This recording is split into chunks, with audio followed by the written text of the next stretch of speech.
defeat, despair, and narrowly escaped with his life on the night of sorrows. His hopes and dreams vaporized before his eyes.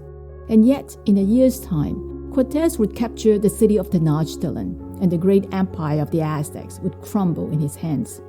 How did he do it? How did he turn the tide, and with such rapidity?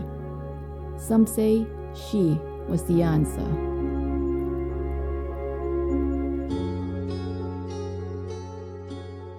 Her name was La Malinche.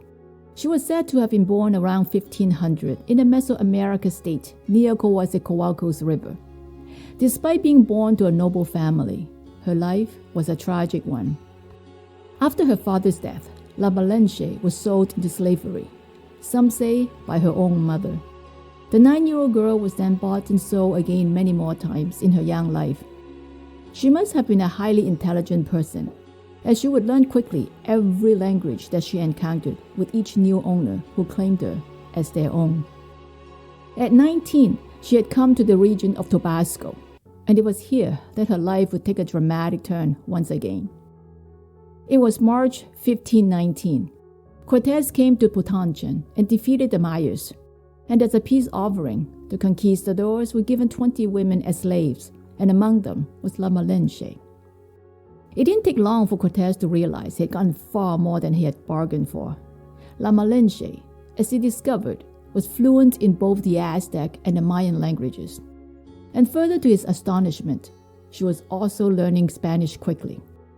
It was an auspicious asset Cortes could not pass up. He made her his interpreter and included her in his meetings with the indigenous leaders and nobility. In no time at all, La Malinche proved to be even more valuable. As Cortes learned of her mastery of the region and its politics, she became his advisor. And through her, the conquistador was able to understand and manipulate the complex political and cultural landscape of Mesoamerica, enabling him to form alliances with indigenous people who opposed the Aztecs. And as we saw it with hindsight, this network of allies was key to his victory. On May 22, 1521, Cortes returned to Tenochtitlan and stationed his troops to encircle the island city. He destroyed the aqueducts that carry fresh water to the people inside, and blocked the supply routes and canals that connect the city to the mainland. The once dazzling city was now under siege, cut out of all necessities that sustain lives. August 13, 1521. The Spanish and their allies broke into the city and captured the then Emperor Cuauhtémoc. The city was destroyed and the era of the Aztecs came to an end. After the empire fell, La Malinche disappeared from historical records.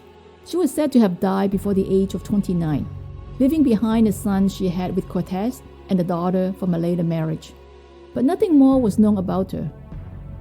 Yet, 5 centuries later, her name lingers and her legacy remains as contentious as ever. Branded by some as a traitor, but a hero by the others. It is mostly agreed, though, she was a victim of circumstance, forced into a difficult situation by her enslavement. Her choice to align with the Spanish was perhaps a means of survival in a time of immense upheaval. Still, some argue her actions were strategic and driven by a desire for personal gain and power. Regardless, her legacy is a testament to the complex nature of the Spanish conquest of America. For better or worse, she was a bridge between the two worlds, facilitating the communication that might not have been possible otherwise, though it was the ethical implications of her choices, or the lack thereof, that remains a topic of debate. In the larger context of this conquest, however, her story, and countless others of a similar circumstance, will always remind us of the consequences of colonialism, and along with it, the economic exploitation, cultural imposition, power dynamics, and the everlasting social impact that were imposed upon the people.